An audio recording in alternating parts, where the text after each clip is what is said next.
აბა წარმოიდგინეთ, მეორე მსოფლიო ომი ახლახან დასრულდა. მთელი მსოფლიო ნანგრევებშია, მაგრამ ამავე დროს რაღაცნაირად იმედით არის სავსე.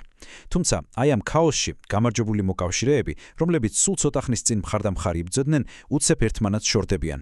როგორ მოხდა, რომ მათი ალიანსი ასე სწრაფად გადაიქცა მტრობაში და მსოფლიო ახალი კიდევ უფრო საშიში კონფლიქტის ზღვარზე მიიყვანა? მოდი დღეს სწორედ ამ ამბავს ჩავუღმავდეთ. დიახ, ეს არის მთავარი კითხვა, რომელზეც პასუხის გაცემას შევეცდებით. ჩვენ გავივლით იმ საკვანძო მომენტებს, რომლებმაც ფაქტობრივად სცენა მოამზადეს სრულიად ახალი ტიპის გლობალური დაპირისპირებისთვის. გამარჯვების შემდეგ მოკავშირეები უდიდესი გამოწვევის წინაშე დადგნენ.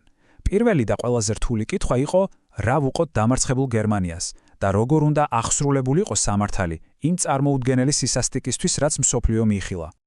1945 წლის ზაფხულში მოკავშირეთა ლიდერები პოცდამში შეიკრიბნენ. წარმოიდგინეთ მათი დღის წესრიგი, უბრალოდ გადატვირთული იყო უმძიმესი საკითხებით. გერმანიის ბედიდან დაწყებული, ომის დამნაშავეების გასამართლებით დამთავრებული. ეს იყო ასე ვთქვათ მათი პირველი მცდელობა, რომ ერთად გადაეწყვიტათ მთელი კონტინენტის მომავალი. მაგრამ იცით, პოლიტიკური გადაწყვეტილებების მიღვა ბევრად უფრო ღრმა მორალური კითხვა იდგა, რომელზეც პასუხი ყველას სჭირდებოდა.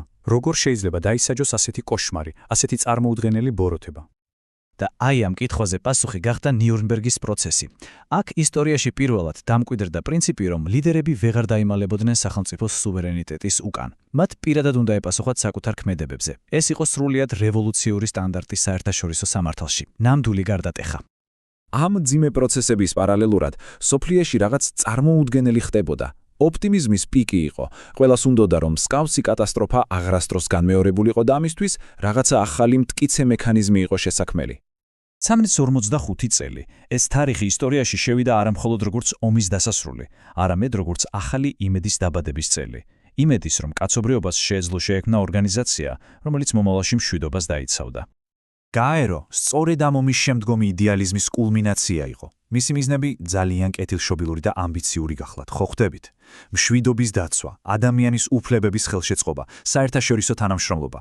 ეს იყო იმედის სიმბოლო, რომ დიპლომატია კონფლიქტს საბოლოოდ დაამარცხდა. მაგრამ, როგორც ისტორიაში ხშირად ხდება, ეს იმედი დიდხანს არ გაგრძელებულა. ოპტიმიზმს ძალიან მალე ჩაენაცვლა დაძაბულობა, რადგან მოკავშირეთა ერთობაში პირველი ძალიან ღრმა ბზარები გაჩნდა.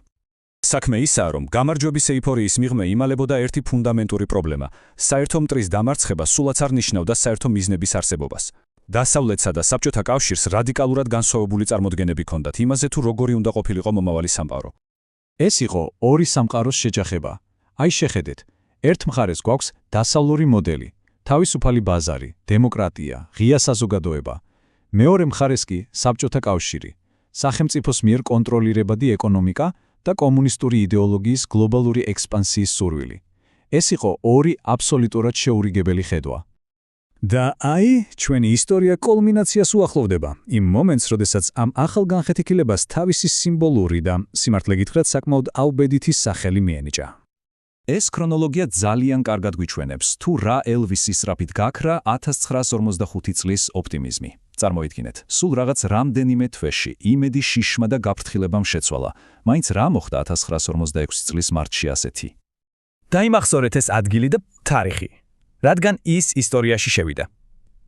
სწორედ აქ და ამ დღეს წარმოითქვა სიტყვები, რომლებმაც მთელი მომდევნო ეპოქა განსაზღვრა.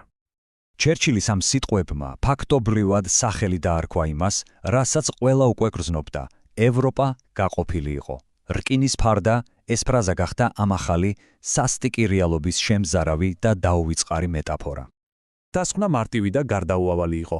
ომში გამოჭედილი ალიანსი დაიმსხვრა და ის ახალი ტიპის გლობალურმა დაპირისპირებამ ჩაანაცვლა. მსოფლიო შევიდა თითქმის ნახევარ საუკუნოვან კონფრონტაციაში, რომელიც ისტორიაში ცივი ომის სახელით შევიდა.